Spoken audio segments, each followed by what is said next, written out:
नमस्कार दोस्तों, स्वागत है आप सभी का हमारे YouTube channel only set practice में। तो आज हम लोग बिहार एसएससी के सेट नंबर 14 को देखने वाले हैं। तो आइए हम लोग स्टार्ट करते हैं वीडियो को। तो आज का हमारा पहला प्रश्न है। का बात करें तो राज्यसभा द्वारा लोकसभा को धन विधेयक कितने समय में लौटा दिया जाना चाहिए। तो ये हमारा 14 दिन बिल्कुल राइट आंसर हो जाएगा। आगे हम चलते हैं। मत देने का अधिकार होता है, तो मत देने का अधिकार होता है ये हमारा राजनीतिक अधिकार होता है। क्रीमी लेयर संकल्पना से तात्पर्य है, तो ये हमारा हो जाएगा आर्थिक स्तर के आधार पर वर्गीकरण हो जाएगा। ठीक है, ऑप्शन नंबर सी बिल्कुल राइट हो जाएगा। निम्नलिखित में से किस देश में लोक संविधान का संशोधन करने में भाग लेते हैं। तो ये स्विट्जरलैंड हमारा बिल्कुल राइट आंसर हो जाएगा। स्विट्जरलैंड का अगर बात करें तो यहाँ प्रत्यक्ष लोकतंत्र है। ठीक है, प्रत्यक्ष लोकतंत्र है यहाँ। वह कौन सी पुस्तक है जिसे किसी नोबेल लॉरिएट द्वारा नहीं लिखा गया है। तो ये हमारा हो जाएगा हमारा the Kailash of civilization. Option number A बिल्कुल राइट हो जाएगा। ब्रह्मपुत्र नदी निम्नलिखित में से किस हिमनद से निकलती है। तो ब्रह्मपुत्र नदी का अगर हम बात करें तो ये हमारा चुमियांगुडू हिमालय नदी से निकलती है। ऑप्शन नंबर डी बिल्कुल राइट हो जाएगा हमारा। मृत सागर, जिसे डेड सी भी कहते हैं, को मृत सागर इसलिए कहा जाता है क्योंकि यहाँ जानते हैं कि जैसा कि जलीय जीवन नहीं है, तो जलीय जीवन नहीं, ये हमारा ऑप्शन नंबर बी बिल्कुल राइट आंसर हो जाएगा इसका। भारत के किस स्थान पर सबसे पहला जल विद्युत शक्ति संयंत्र लगाया गया था। तो ये लगाया गया था हमारा शिव समुद्रन जलप्रपात जो है। ठीक है, ऑप्शन नंबर बी बिल्कुल राइट हो जाएगा। किस महीने के दौरान बंगाल की खाड़ी में बार बार उष्णकटिबंधीय चक्रवात आते हैं। तो ये हमारा हो जाएगा राइट आंसर हमारा अक्टूबर नवंबर। ठीक है, आगे हम चलते हैं। निम्नलिखित में से किस स्थान पर नाभिकीय परमाणु शक्ति स्टेशन है। तो नाभिकीय परमाणु शक्ति स्टेशन का अगर हम बात करें तो ये हमारा स्थित है तारापुर में। ठीक है, तारापुर बिल्कुल राइट आंसर हो जाएगा हमारा। वह सड़क कौन सी है जो हिमालय में विश्व के चार ऊंचे दर्रों को पार करती है। तो ये हमारा है मनाली और लेह हमारा राइट आंसर हो जाएगा सी। स्वतंत्र भारत की सबसे पहली बहुउद्देशीय परियोजना है। तो स्वतंत्र भारत की सबसे बहुउद्देशीय परियोजना का बात करें तो हमारा हो जाएगा दामोदर नदी घाटी परियोजना। ठीक है, जो कि हमारा झारखंड में स्थित है। ठीक है, अगर बात करें हीराकुंड का तो हीराकुंड सबसे लंबा बांध है ये हमारा। ठीक है, और सबसे बड़ा बांध का बात करें तो ये भाखड़ा नांगल परियोजना है। ठीक है, आगे हम चलते हैं। तांबा अयस्कों के लिए विख्यात क्षेत्र खेतड़ी निम्नलिखित में से किस राज्य में स्थित है। खेतड़ी, जैसा कि आप लोग जानते हैं, खेतड़ी हमारा ये राजस्थान में स्थित है। ठीक है, आगे चलते हैं। आईबीआरडी का बात करें तो international bank of reconstruction and development होता है, को निम्नलिखित में से और क्या कहा जाता है। तो इसे कहा जाता है, दूसरा नाम इसका अगर बात करें तो विश्व बैंक कहा जाता है इसे। ठीक है, आगे हम चलते हैं। निम्नलिखित में से वह इस्पात संयंत्र कौन सा है जिसकी स्थापना द्वितीय योजना के दौरान नहीं की गई थी। तो दूसरे योजना के दौरान नहीं की गई का बात करें तो ये हमारा बोकारो स्टील सिटी हो जाएगा। ठीक है, बाकी भिलाई, राउरकेला और दुर्गापुर ये तीनों का हमारा द्वितीय पंचवर्षीय योजना के तहत हुआ था। ठीक है, प्रथम का बात करें कब हुआ था तो प्रथम 1951 से 56 तक चला, और द्वितीय का बात करें तो 56 से हमारा 61 तक चला था। ठीक है, आगे हम चलते हैं। ऑपरेशन फ्लड का तात्पर्य निम्नलिखित में से क्या है। तो ऑपरेशन फ्लड का अगर हम बात करें तो ये हमारा दूध उत्पादन में वृद्धि करना है। ठीक है, आगे हम चलते हैं।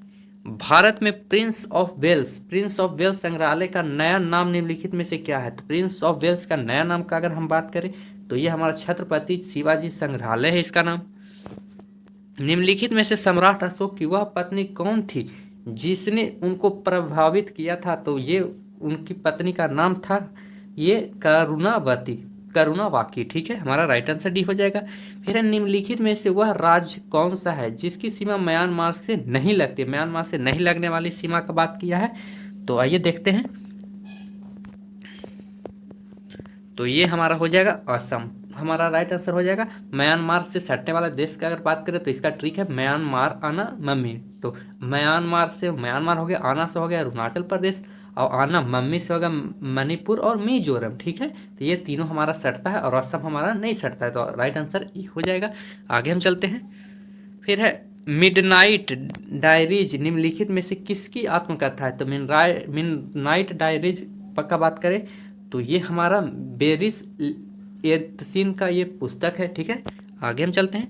निम्नलिखित में से देश का सबसे बड़ा कानून क्या है? तो देश का अगर सबसे बड़ा कानून का बात करें तो भारतीय संविधान है। संविधान से बड़ा कोई कानून नहीं होता है। ठीक है, आगे चलते हैं। देश निष्कासन के बाद कार्ल मार्क्स ने निम्नलिखित में से किस शहर में रहकर लेखन कार्य किया था? तो लेखन कार्य किया था, तो हमारा राइट आंसर हो जाएगा लंदन। ठीक है, निम्नलिखित में से वह समिति कौन सी है जिसमें राज्यसभा का कोई सदस्य नहीं होता है? तो राज्यसभा का कोई सदस्य नहीं होता है, वो हमारा हो जाएगा प्राक्कलन समिति, राइट आंसर हो जाएगा। भारत के संविधान में संवैधानिक उपचार का अधिकार निम्नलिखित में से किस अनुच्छेद में दिया गया है? तो ये हमारा अनुच्छेद 32 हो जाएगा, जिसे भीमराव अम्बेडकर ने संविधान का आत्मा भी कहा है। ठीक है, संविधान का आत्मा के कहा था अनुच्छेद 32 को। फिर है प्रसिद्ध मुस्लिम शासिका चांद बीबी निम्नलिखित में से किस राज्य से संबंधित है? चांद बीबी का अगर हम बात करें तो ये हमारा संबंधित है अहमदनगर से। इलोरा के ठोस शैल को काटकर बनाए गए प्रसिद्ध कैलाश मंदिर का निर्माण निम्नलिखित में से किस संरक्षण में किया गया था? तो ये राष्ट्रकूटों के द्वारा करवाया गया था। ठीक है, आगे हम चलते हैं।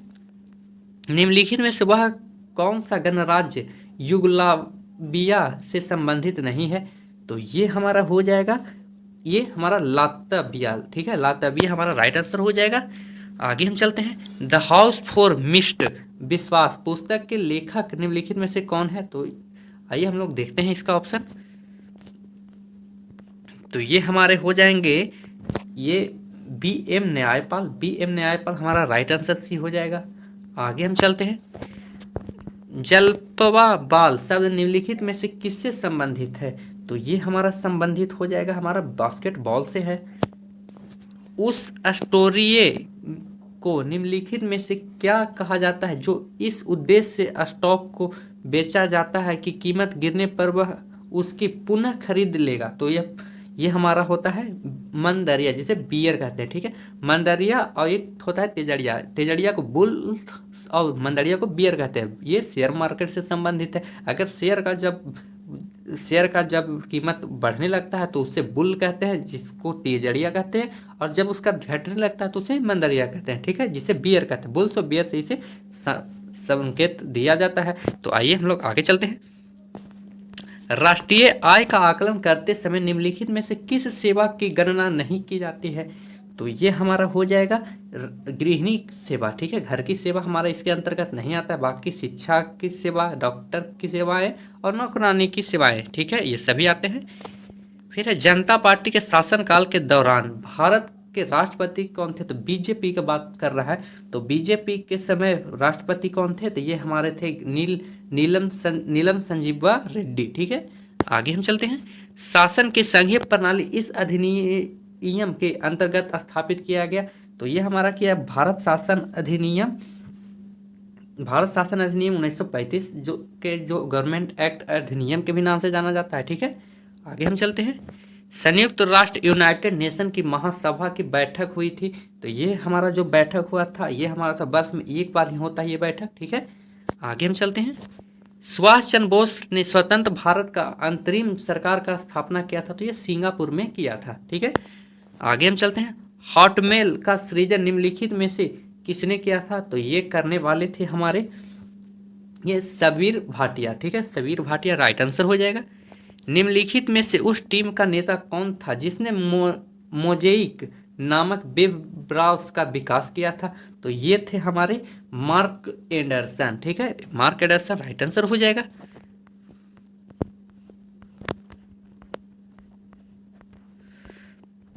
पुरुषपुर निम्नलिखित में से किसका दूसरा नाम था? तो पुरुषपुर का अगर हम बात करें तो ये पुरुषपुर दूसरा नाम हमारा था पेशावर का। ठीक है, आगे हम चलते हैं। नेपोलियन फर्स्ट ने ड्यूक ऑफ बेलिंगटन के बीच निम्नलिखित में से कौन सी प्रसिद्ध युद्ध लड़ी गई थी? तो ये हमारा लड़ा गया था वाटरलू का युद्ध। ठीक है, आगे हम चलते हैं। निम्नलिखित में से कौन सा शहर चोल राजाओं की राजधानी थी? तो चोल राजाओं की राजधानी का बात करें तो ये तंजाउर हमारा राइट आंसर हो जाएगा। ठीक है, आगे हम चलते हैं। निम्नलिखित में से वह सर्वाधिक महत्वपूर्ण अधिनियम कौन सा है जिसमें यह घोषणा की गई थी कि भारत में ब्रिटिश सरकार की प्रभुसत्ता ब्रिटिश सम्राट के हाथ में है? तो ये हमारा हो जाएगा ये भारतीय परिषद अधिनियम 1861। हमारा ऑप्शन नंबर सी बिल्कुल राइट हो जाएगा।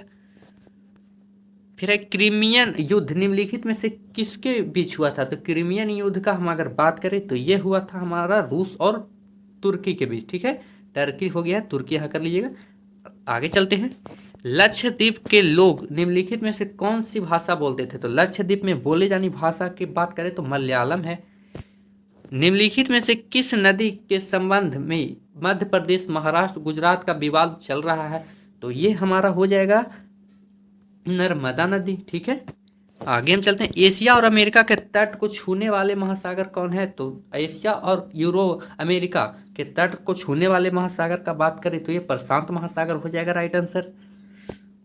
भारत में निम्नलिखित में से वह फसल मौसम कौन सा है जो मई जून में शुरू में होता है और जिसमें धान और ज्वार, बाजरा आदि मुख्य फसल उगाई जाती है? तो ये हमारा हो जाएगा खरीफ फसल।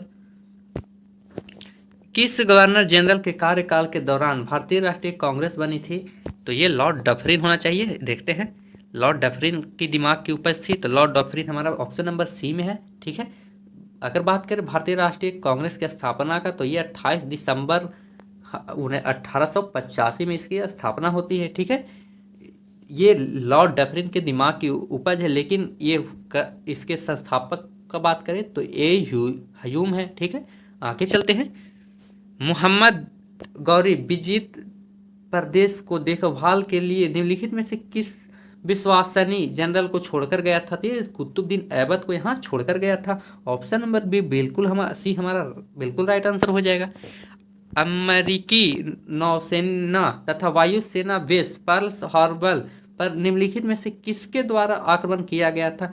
तो ये आक्रमण किया गया था ये जापान के द्वारा, ठीक है। आगे चलते हैं। निम्नलिखित में से किस राजपूत शासक ने भोपाल शहर की स्थापना की थी? तो भोपाल शहर की अगर स्थापना का बात करें तो ये राजा भोज के द्वारा किया गया था। तो ये हमारा 50 जीके का क्वेश्चन हो गया, ठीक है। अब हम साइंस की ओर चलते हैं, तो आइए देखते हैं साइंस का। तो स्वर्ण निम्नलिखित में से किस पदार्थ में घुल जाता है? तो सोना का अगर बात करें कि किस पदार्थ में सोना घुलता है तो ये घुलता है हमारा ये एक्वा रेजिया में। फोटोग्राफी फिल्म पर सुग्राही पायस तैयार करने में निम्नलिखित में से किस हैंडलाइट का प्रयोग किया जाता है? तो उसमें हमारा प्रयोग जो किया जाता है वो हमारा सिल्वर ब्रोमाइड का। निम्नलिखित में से सर्वाधिक कठोर धातु कौन है? तो सबसे कठोर धातु का अगर हम बात करें तो टंगस्टन हमारा बिल्कुल राइट आंसर हो जाएगा, ठीक है। सॉरी टंगस्टन है, प्लेटिनम हमारा बिल्कुल राइट आंसर हो जाएगा, ठीक है। प्लेटिनम हमारा ऑप्शन नंबर सी बिल्कुल राइट है। अगर अधातु का बात करें तो हीरा हमारा सबसे कठोर हो जाएगा, ठीक है। आगे हम चलते हैं। दिया सलाई में विनिर्माण में प्रयुक्त मूल तत्व होता है तो ये हमारा होता है तो फास्फोरस, ठीक है, जो कि लाल फास्फोरस देखते होंगे माचिस के तिल्लियों पर लगा होता है। श्वेत फास्फोरस का बात करें, फास्फोरस दो तरह के होते हैं, श्वेत और लाल। लाल फास्फोरस माचिस के तिल्ली में, श्वेत फास्फोरस को पानी में डुबाकर रखा जाता है, ठीक है। आगे चलते हैं। निम्नलिखित में से तंत्रिका तंत्र का कौन सा भाग आंतरिक भागों की क्रियाओं में नियंत्रित करता है? तो ये हमारा करता है मेंडुला ऑफ लंगोटा, ठीक है। आगे हम चलते हैं। जब मानव हृदय के बाएं नीले का संकुचन होता है तो रक्त निम्नलिखित में से किसकी तरफ जाती है? तो रक्त हमेशा जब भी जाएगी तो ये हमारा जाएगा महाधमनी की ओर। निम्नलिखित में से कौन सी स्थिति विलंबित रक्त स्कंदन की एक शर्त है? रक्त स्कंदन का बात करें तो रक्त को रोकता है, तो ये रोकने का काम करता है हीमोफीलिया, ठीक है। आगे चलते हैं। मक्खी से निम्नलिखित में से कौन सी बीमारी होती है? तो मक्खी से अगर बीमारी फैलने वाले का अगर हम बात करें तो ये हमारा होता है अंतर ज्वार, ठीक है। लॉक निम्नलिखित में से किस रोग की अंतिम अवस्था है? तो लॉक का अगर हम बात करें तो ये हमारा टेटनस का है। प्रतिवर्ती जिसे रिफ्लेक्स कहते हैं क्रियाओं का नियंत्रण किसके द्वारा किया जाता है? तो ये हमारा किया जाता है मेरु रज्जु के द्वारा।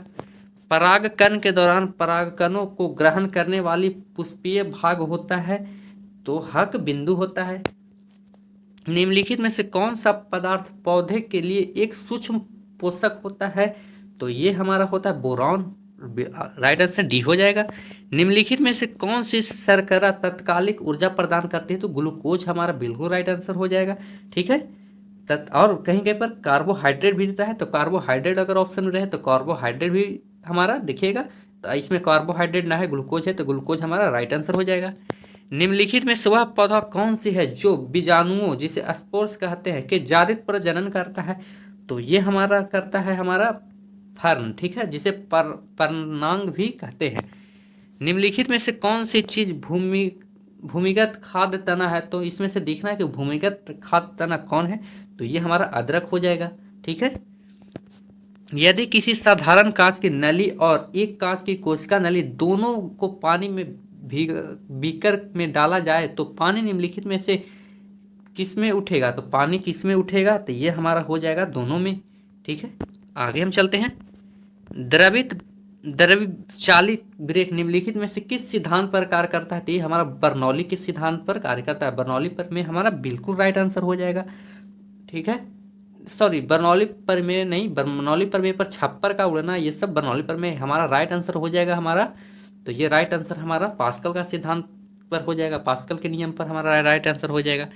रात में तारे चमकते हैं, तो रात में तारे का चमकने का कारण है, तो ये कारण है हमारा प्रकाश का अपवर्तन, ठीक है, प्रकाश का अपवर्तन, जिसे अनेक अपवर्तन के कारण राइट आंसर हो जाएगा। फिर है हीमोग्लोबिन निम्नलिखित में से किसका महत्वपूर्ण घटक है? तो हीमोग्लोबिन का बात करें तो ये लाल रुधिर कणिका का है, जिसे आरबीसी कहते हैं, ठीक है, आरबीसी। आगे हम चलते हैं। किनकी भित्ति पर रक्त द्वारा डाले गए दाब को रक्त दाब कहा जाता है? तो रक्त दाब कहा जाता है ये हमारा धमनियों की। ऑप्शन नंबर सी बिल्कुल राइट हो जाएगा। निम्नलिखित में से वह अंतःस्रावी ग्रंथि कौन सी है जिसे मास्टर ग्रंथि भी कहा जाता है? तो मास्टर ग्रंथि कहा जाता है ये हमारा पीयूष ग्रंथि को। जिलेटिन का प्रयोग प्रायः आइसक्रीम बनाने में किया जाता है, जिसका उद्देश्य होता है, तो जिलेटिन का प्रयोग जैसा कि जानते हैं कि आइसक्रीम में किया जाता है, तो इसे किस रूप में किया जाता है? तो कोलाइड को स्थायी करना और क्रिस्टलीय को रोकने के लिए किया जाता है। ऑप्शन नंबर बी बिल्कुल राइट हो जाएगा। निम्नलिखित में से वह पदार्थ कौन सा है जिसका प्रयोग कपड़े से स्याही और जंग से धब्बों को मिटाने के लिए किया जाता है? तो ये प्रयोग हमारा किया जाता है ऑक्जेलिक अम्ल का। निम्नलिखित में से वे दो तत्व कौन से हैं जिससे बहुत बड़ी संख्या में यौगिक तैयार किया जाता है? तो सबसे बड़ी संख्या में यौगिक तैयार किया जाता है कार्बन और हाइड्रोजन से। आगे हम चलते हैं। निम्नलिखित में से किन तरंगों को निर्वात में माध्यम से संचालित नहीं किया जा सकता है? तो ये हमारा हो जाएगा राइट आंसर हमारा ध्वनि तरंग, ठीक है, ध्वनि तरंग। ऑप्शन नंबर बी बिल्कुल राइट है। तो इसी के साथ हमारा 25 साइंस और 50 जीके का प्रश्न समाप्त होता है। मिलते हैं नेक्स्ट वीडियो में। जय हिंद।